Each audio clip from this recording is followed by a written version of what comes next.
Okay जैसे कि आप जानते हैं कि प्रीवियस लेक्चर में हमने क्या डिस्कस किया, हमने डिस्कस किया जेनेसिस ऑफ बाइपोलरिटी। उसमें हमने डिस्कस किया NAM is a movement that criticised to the bipolarity and यानी कि cold war that was between the US and USSR. ठीक है ना।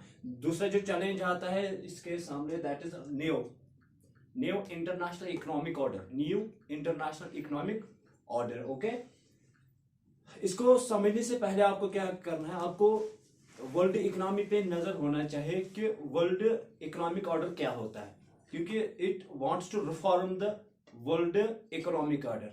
किस ऑर्डर को ये चेंज करना चाहते थे, ये है क्या, ये न्यू इंटरनेशनल। पहले आप वर्ल्ड इकोनॉमिक ऑर्डर को समझो। वर्ल्ड इकोनॉमिक ऑर्डर क्या होता है? World economic order is a set of rules, the regulations, norms which regulate the medium, for example, exchanges of services, goods among the nations of the world। दुनिया के जो Nations हैं उनके दरमियान export और इम्पोर्ट पॉलिसी कैसे चलाई जाए, जो रूल्स उसको रेगुलेट करे, जो नॉर्म्स उसको रेगुलेट करे, उसको मतलब जो लॉज उसके लिए बनाए जाते हैं, किस तरीके से उनको ट्रेड करना है, तो इसको हम कहते हैं world economic order. World economic order ये किस आइडियोलॉजी के अंदर चले, ठीक है ना, तो वो भी इसमें डाला जाता है वर्ल्ड इकोनॉमिक ऑर्डर। ठीक है ना। At the time the world economic order was operating through the liberal marketing economy या through the laissez-faire economy, through the free market economy was the ideology which was focused at that time। ठीक है ना। Okay, जब ये neo उठ गया, ठीक है ना। ये हो गया इसके वर्ल्ड इकोनॉमिक ऑर्डर। ठीक है ना। क्या है कि ये न्यू इंटरनेशनल इकोनॉमिक ऑर्डर, ये फ्रेमवर्क, ये प्रपोजल क्यों उठ गया, ये इसको क्यों उठा लिया गया इंटरनेशनल पॉलिटिक्स के अंदर। ठीक है। पहला वजह आपको आप जानते हो कि जब आफ्टर 1945 दुनिया के मतलब जो लीस्ट डेवलपिंग कंट्री जब वो आजाद हुए, उनकी जो economic sufficiency that was very weak. इक्तिसादी जो हालत थी वो बहुत ज्यादा कमजोर थी, ठीक है ना, क्योंकि वो हाल में आजाद हो गए थे किससे, इम्पीरियलिज्म से। जो मतलब फॉर एग्जांपल इंडिया मतलब हाल में ही में आजाद हुआ था। फॉर एग्जांपल अल्जीरिया वो फ्रांस से आजाद हुआ था। ठीक है ना। जिस तरह मुख्तलिफ ममालिक थे दुनिया के अंदर, ठीक है ना, यानी कि लीस्ट डेवलपिंग कंट्रीज। ओके, वो बहुत ज्यादा वीक थे, कुछ मुल्क बहुत ज्यादा वीक थे। ठीक है ना।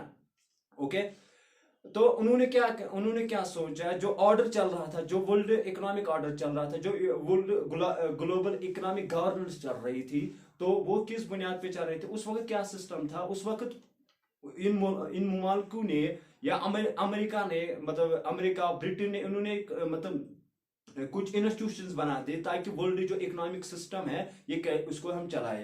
तीन मतलब इकोनॉमिक इंस्टीट्यूशन उन्होंने क्रिएट किए हैं। एक तो उन्होंने क्रिएट किया IMF, ठीक है ना, international monetary fund, world bank, ठीक है ना। तो क्या है कि वर्ल्ड ट्रेड ऑर्गेनाइजेशन, ठीक है ना, ये 1990 मतलब 19 आफ्टर 90s के बाद ये बन गई। ठीक है ना, 1990 में बन गया ये वर्ल्ड ट्रेड ऑर्गेनाइजेशन। ठीक है ना। ओके, इन तीन मतलब इसको कहते हैं ब्रूटन वुड्स सिस्टम, ठीक है ना। ये ब्रूटन वुड्स सिस्टम, इस Bretton they are also called the three sisters, ठीक है ना, IMF, वर्ल्ड बैंक। ये क्यों बना दिए गए, ये इन मतलब अमेरिका और ब्रिटेन और बहुत से 42 कंट्रीज मिल गए, तो उन्होंने इन तीन इंस्टीट्यूशंस को बना दिया ताकि वर्ल्ड इकोनॉमिक ऑर्डर चले। उसमें उन्होंने क्या रखा, उन्होंने कहा कि that's called fixed exchange rate. उस पे मतलब उन्होंने कहा कि ये हम इसलिए बनाते हैं कि ताकि रेगुलेट कर ले, ताकि ये मतलब कानून बना दे वर्ल्ड इकोनॉमिक सिस्टम को चलाने के लिए। ठीक है ना। That's why they focus on fixed exchange rate में उन्होंने कहा कि ये रेजिम होती है कि जिसके जरिए एक कंट्री की जो ऑफिशियल करेंसी है उसको यानी कि इक्विवेलेंट किया जाता है कि मतलब प्राइस ऑफ द गोल्ड के बराबर एक मतलब कंट्री का जो ऑफिशियल करेंसी उसको बहुत मतलब उसकी रेट फिक्स्ड की जाती है। ठीक है ना। रेट फिक्स जैसे मतलब डॉलर एक मतलब फॉर एग्जाम्पल हमारी जो 60 रुपीज अगर होगी तो वो equivalent to the $1 of America, जो अमेरिका $1 होता है। ठीक है ना।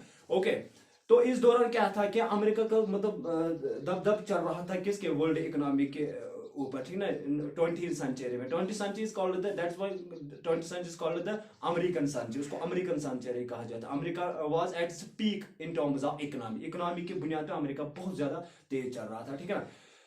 तो क्या हो गया कि with the passage of time, तो क्या ये न्यू इंटरनेशनल इकोनॉमिक ऑर्डर क्यों उठाया in non countries, non align movement जो मूवमेंट थी उस कंट्री के अंदर जो मूवमेंट थी, उन्होंने ये क्यों बोला कि इसको चेंज करना चाहिए, इस इंटरनेशनल इकोनॉमिक ऑर्डर को आप चेंज कीजिए। तो ब्रूटन वुड सिस्टम बाद में फेल हुआ, वो फेल हुआ क्योंकि उसके अंदर कौन सा सिस्टम चल रहा था, that is called Keynesism system. James Keynes economist था, उसने कहा कि हमें क्या करना चाहिए, हमें एग्रीगेट डिमांड और एग्रीगेट सप्लाई पे जोर देना चाहिए, यानी कि गवर्नमेंट को एक्सपेंडिचर करना चाहिए, टैक्सेशन पॉलिसी होनी चाहिए, ठीक है ना, गवर्नमेंट को टैक्स लगाना चाहिए, मतलब ये सारी चीज होनी चाहिए, ठीक है ना। तो मगर with the passage of time ये ब्रूटन वुड सिस्टम फेल हो गया, ये फेल हो गया इन 1970 के मतलब नजदीक ये टोटली फेल हुआ। क्यों? अब इसका वजह कुछ बन गया। पहले बार अमेरिका ने वियतनाम वार हारा, ठीक है ना, वियतनाम वार में अमेरिका टोटली हार गया क्योंकि 58,000 people of America have been, मतलब सिटीज हैव बीन किल्ड, वो मर गए, ठीक है ना। यानी कि उनके सोल्जर्स वहां पे मर गए वियतनाम वार में, वो कमजोर पड़ गए अमेरिका, ठीक है ना। उससे अमेरिका को बहुत ज्यादा इकोनॉमिक मतलब जो लॉस हो गया, ठीक है, ये पहला वजह। दूसरा वजह हो गया कि मतलब ये जो रेगुलेट आप इकोनॉमी करते हो, इकोनॉमी को लिमिटेड रखते हो, मतलब जो रखते हो, मतलब रूल्स रेगुलेशंस रखते हो वर्ल्ड इकोनॉमी को, मतलब इसको आप मतलब लिबरलाइज नहीं ज्यादा करते, तो कुछ न्यू इकोनॉमिस्ट उठ गए। उनमें फॉर एग्जाम्पल फ्रीडमैन था, ठीक है ना, या हाइक था, ठीक है। तो उन्होंने क्या, या नॉजिक था, नॉजिक होते they are called the new liberal economics, new liberal economics, ठीक है ना, या इनको कहा जाता है लिबरटेरियनिस्ट्स आल्सो, ठीक है ना। उन्होंने कहा कि no, this Bretton Wood system it is totally fail, ठीक है ना, ये फेल सिस्टम है, मतलब we should not regulated economy more, हमें इस पे ज्यादा लॉस ज्यादा नहीं डालने चाहिए, ठीक है ना। तो we must liberalise economy, we must globalise the world economy more and more, we must give more liberalisations, we must liberalise the economies of the countries of the world, ठीक है, ताकि दुनिया की जो इकोनॉमी ये बूस्ट हो जाएगी, ठीक है ना। ये मतलब वजह बन गया। तो देन मतलब it focused on the floating of exchange of rate, floating, उन्होंने fixed of exchange of rate कहा। अब न्यू लिबरल वर्ल्ड जो आ गया, मतलब जिसको अटैक किया है न्यू मतलब न्यू इंटरनेशनल इकोनॉमिक ऑर्डर ने, यानी कि जिस सिस्टम को ये जो नॉन अलाइन मूवमेंट कंट्रीज जो थी, उन कंट्रीज को इसी न्यू लिबरल ऑर्डर को अटैक किया, ठीक है ना, क्रिटिसाइज किया, ठीक है ना।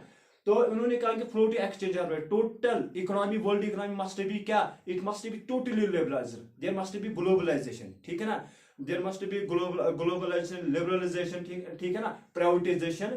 तो ये मॉडल दुनिया में बाद में फैल गया, ठीक है ना। ओके, तो इसको तब्दील करने के लिए ये जो न्यू उड़ गया ना, तो ये जो न्यू मतलब एलडीसी कंट्रीज थी, उन्होंने कहा कि हम क्या हो गया, हम तो हाल ही में आजाद हुए हैं, हम आजाद हाल ही में हुए, हमें क्या है, ये मुल्क जो हमें ना अब भी अपनी इकोनॉमी के अंदर क्या रखना चाहती है, हम we still are under the economic dominance of the western countries, हम अभी भी वेस्टर्न कंट्रीज के इक्तिसादी डोमिनेशन के अंदर है, ठीक है ना। अभी हम इकोनॉमिकली आजाद ही नहीं हुए हैं, ठीक है ना, अभी तो हम फुल आजाद ही नहीं, अभी हम स्टिल इनके अंदर ही है। इससे निकलने के लिए उन्होंने एक फ्रेमवर्क बनाया, एक प्रपोजल बना दिया, ताकि इस मतलब इस मुसीबत से हम निकल जाए।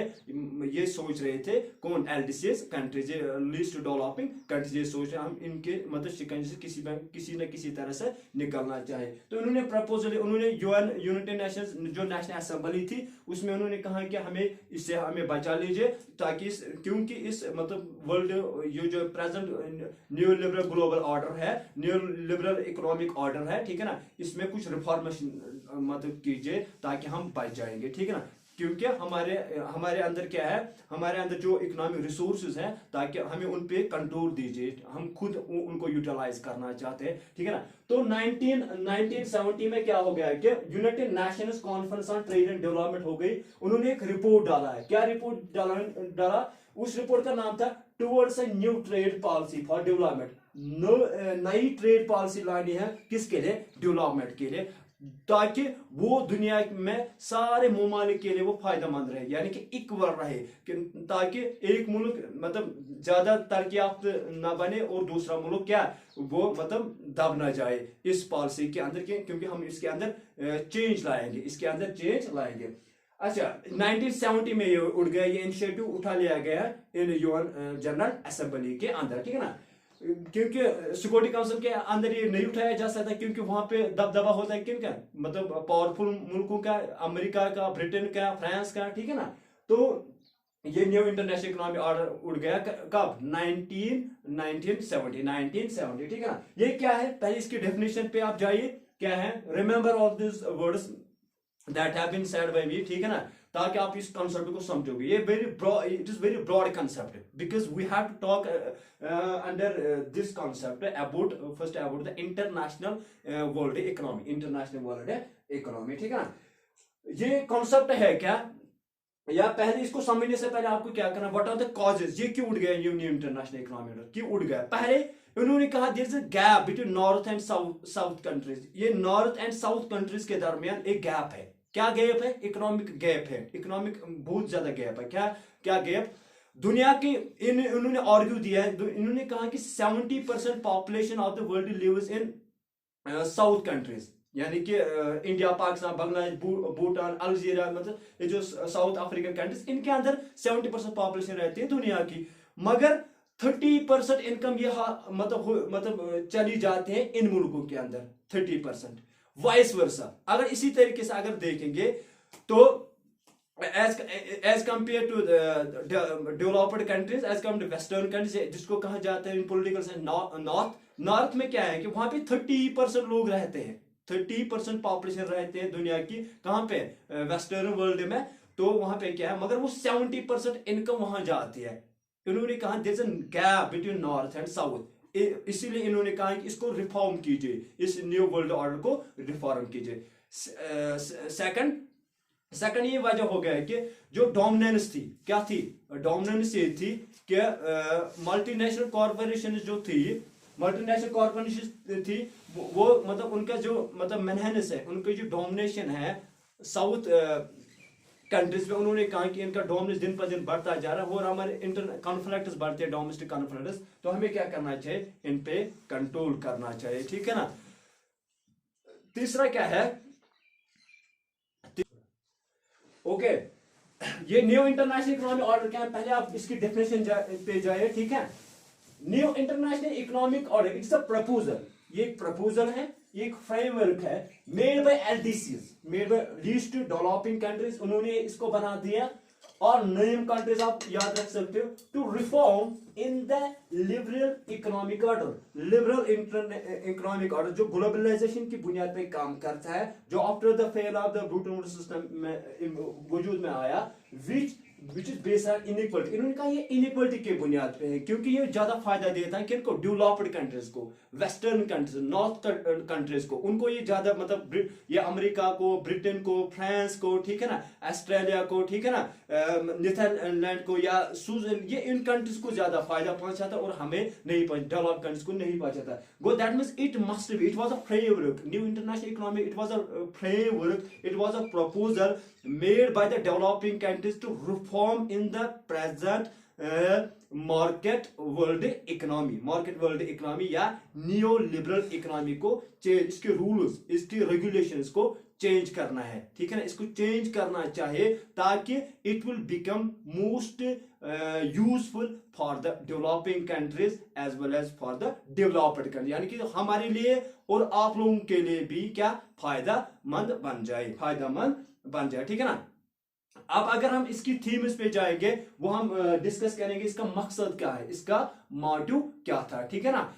तो पहला जो, अगर हम इसकी ये जाएंगे, ये फैक्टर्स क्या है इसके न्यू इंटरनेशनल इकोनॉमिक ऑर्डर का, दोबारा इसको दोहराता हूं, इट वाज अ फ्रेमवर्क, ये एक आइडिया है, which was made by General Assembly, which was made General Assembly to reform the present liberal world economic order, so that ताकि ये फायदेमंद बन जाए सारे ममालिक के लिए, जो दुनिया के अंदर ममालिक हैं उनके लिए क्या फायदेमंद बन जाए। और दुनिया के अंदर जो न्यू कॉलोनिज्म आ गया, यानी कि जो ममालिक, जो दुनिया की जो मुल्क है, वो हमें क्या करते हैं, फॉर एग्जांपल वेस्टर्न कंट्रीज वो क्या करते हैं, IMF मतलब फॉर एग्जांपल पैसे देते हैं किनको, ये इन कंट्रीज को पैसे देते हैं जब इनको कोई for example balance of payment deficient हो जाए, खसारा हो जाए अपनी बैलेंस ऑफ पेमेंट में, यानी कि एक्सपोर्ट इंपोर्ट पॉलिसी में जब इनको खसारा हो जाए तो ये पैसे देता है। मगर क्या करते हैं, जब ये पैसे फिर ये टैक्स लेता है उनसे, जब ये टैक्स लेता है तो उनको डोमिनेट करता है। इट्स कॉल्ड न्यू कॉलोनिज्म, यानी कि न्यू कॉलोनिज्म मींस ये फिर इनके रिसोर्स को क्या करता है, उनको क्या करता है, इनको डोमिनेट करता है, उन कंट्रीज को इकोनॉमिकली डोमिनेट। इसको खत्म करने के लिए न्यू होना चाहिए, न्यू इंटरनेशनल इकोनॉमिक ऑर्डर होना चाहिए, ताकि दुनिया के सारे ममालिक इससे फायदा पहुंचे। अब हम इस प्रपोजल के अंदर क्या रख लिया गया, इस रिपोर्ट के अंदर क्या रख लिया गया, तो हम उन पे अब डिस्कस करेंगे, ठीक है ना। टाइप्स है, ठीक है ना, या sorry themes of the new international economic order. Okay, अगर फैक्टर्स पे जाएंगे, क्या वजह बन गई new international economic order proposal लाया किन्होंने, इन डेवलपिंग कंट्रीज LDCs ने। क्या वजह है, north south gap, northern countries हो गई ब्रिटेन फ्रांस, ठीक है ना, ब्रिटेन फ्रांस USA, ठीक है ना। तो मतलब क्या गैप है, मैंने बोला कि 70, इन्होंने कहा कि 70% पॉपुलेशन रहती है हम साउथ में, इंडिया पाकिस्तान बांग्लादेश भूटान मतलब अल्जीरिया श्रीलंका, इनमें मतलब क्या रहती है 70% पॉपुलेशन, मगर इनकम ये हासिल करते हैं सिर्फ 30%। और जो 30% पॉपुलेशन, ओनली 30% पॉपुलेशन क्या कहाँ रहती है, वो नॉर्दर्न कंट्रीज, यानी कि America, Britain, France, Netherland, Switzerland, ठीक है ना, इन कंट्रीज में। मगर वो 70% इनकम हासिल करते हैं दुनिया की, यानी कि इकोनॉमिक गैप जब बढ़ गई ना, तो इन्होंने कहा डेवलपिंग कंट्रीज को न्यू होना चाहिए, न्यू इंटरनेशनल इकोनॉमिक ऑर्डर होना चाहिए, ठीक है ना। दूसरा वजह failure of Bretton Woods system, जैसे मैंने बोला IMF बना दिया गया, वर्ल्ड बैंक बना दिया गया restructure of the world economy के लिए, ठीक है ना। ओके, और वर्ल्ड ट्रेड ऑर्गेनाइजेशन वो बन गई बाद में, जब वो फेल हो गई ना, क्योंकि मैंने कहा कि जब अमेरिका की जो मतलब इकोनॉमी कमजोर हो गई, मतलब वियतनाम वार में उसके बहुत से सोल्जर्स मार दिए गए, इकोनॉमी भी खत्म हो गई। तो जब अमेरिका की मतलब इकोनॉमी मतलब कमजोर हो गई, तो क्या हुआ कि ये ब्रेटन वुड्स सिस्टम ये भी फेल हुआ, और न्यू कुछ इसके वजह बन गए कि न्यू लिबरल्स उठ गई दुनिया के अंदर, मतलब फॉर एग्जाम्पल फ्रीडमैन मैंने बोला, या नॉजिक को मैंने बोला, हाइक मतलब वो इकोनॉमिस्ट, उन्होंने अटैक किया है किसको, उन्होंने अटैक किया जेम्स कीन्स की, मतलब जो रेगुलेटेड इकोनॉमी पे उसने जोर दिया, तो that is also called the mixed economy in economics.